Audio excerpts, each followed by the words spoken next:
ராசிப்படி நீங்கள் எந்த முருகர் கோவிலுக்கு போக வேண்டும் தெரியுமா? மேஷராசிக்காரர்கள் திருச்செந்தூர் முருகப்பெருமானை வழிபாடு செய்ய வேண்டும். உங்களுடைய பூஜை அறையில் திருச்செந்தூர் முருகப்பெருமானின் திருவுருவ படத்தை வைத்து தினமும் வழிபாடு செய்ய வேண்டும். ஒரு முறை திருச்செந்தூருக்கு சென்று முருகப்பெருமானை வழிபாடு செய்து வர உங்களுக்கு அதிர்ஷ்டம் கிடைக்கும். ரிஷப ராசிக்காரர்கள் திருப்பரங்குன்றம் முருகப்பெருமானை வழிபாடு செய்ய வேண்டும். வழிபாடு செய்தால் உங்களுக்கு அதிர்ஷ்டம் கிடைக்கும். ஒரு முறை குடும்பத்தோடு திருப்பரங்குன்றத்து முருகனை தரிசித்து வைந்தால் உங்களுக்கு வாழ்க்கையில் நல்ல முன்னேற்றம் கிடைக்கும். மிதுன ராசிக்காரர்கள் பழமுதிர்ச்சோலை முருகப்பெருமானை பூஜை அறையில் வைத்து தினமும் வழிபாடு செய்து வர வேண்டும். ஒரு முறை குடும்பத்துடன் பழமுதிர்ச்சோலை முருகப்பெருமானை தரிசனம் செய்துவிட்டு வந்தால் உங்களுக்கு அதிர்ஷ்டம் அடிக்கும். கடக ராசிக்காரர்களுக்கு திருத்தணி முருகப்பெருமான் அதிர்ஷ்டத்தை கொட்டி கொடுப்பார். தினமும் அவர் நாமத்தை சொல்லி வழிபாடு செய்து வர குடும்பத்திற்கு நன்மை கிடைக்கும். சிம்ம ராசிக்காரர்களுக்கு பழனி முருகப்பெருமான அதிர்ஷ்டத்தை கொட்டி கொடுப்பார். உங்கள் வீட்டு பூஜை அறையில் பழனி முருகப்பெருமானை வைத்து வழிபாடு செய்து வருவது கஷ்டங்கள் தீரும்.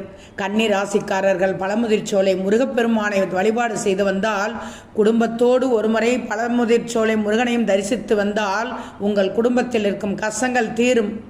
துலாம் ராசிக்காரர்கள் திருப்பரங்குன்றத்து முருகப்பெருமானை வழிபாடு செய்ய வேண்டும். அப்படி தினமும் வழிபாடு செய்துவிட்டால் உங்களுக்கு அதிர்ஷ்டம் கிடைக்கும். விருச்சிக ராசிக்காரர்களுக்கு திருச்செந்தூர் முருகப்பெருமான் அதிர்ஷ்டத்தை கொட்டி கொடுப்பார். தினமும் காலையில் எழுந்து முருகா முருகா என்ற நாமத்தை சொல்லி திருச்செந்தூர் முருகனை மனதில் நிறுத்த உங்களுக்கு இருக்கும் கஷ்டங்கள் எல்லாம் தீரும். தனுசு ராசிக்காரர்கள் ஒருமுறை சுவாமி மலைக்கு சென்று வாருங்கள், உங்கள் கஷ்டங்கள் எல்லாம் தீரும். அங்கிருந்து வரும்போது சின்ன முருகரின் திருவுருவ படத்தை வாங்கி வந்து பூஜை அறையில் வைத்து தினம்தோறும் வழிபாடு செய்து வந்தால் அதிர்ஷ்டம் கொட்டும். மகர ராசிக்காரர்களுக்கு பழனி முருகப்பெருமானை அதிர்ஷ்டத்தை கொட்டி கொடுப்பார். ஒருமுறை பழனிக்கு சென்று முருகப்பெருமானை தரிசனம் செய்வோம். அங்கிருந்து சின்னதாக பழனி முருகரின் திருவுருவ படத்தை வாங்கி வந்து பூஜை அறையில் வைத்தால் உங்களுக்கு நன்மை கிடைக்கும்.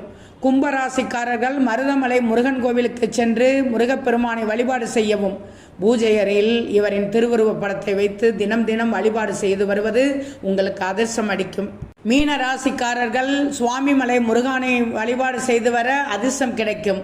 சுவாமி மலையில் இருந்து வரும்போது ஒரு சின்ன முருகனின் திருவுருவ படத்தை வாங்கி வைத்து பூஜை அறையில் வைத்து வழிபாடு செய்ய கஷ்டங்கள் தீரும்.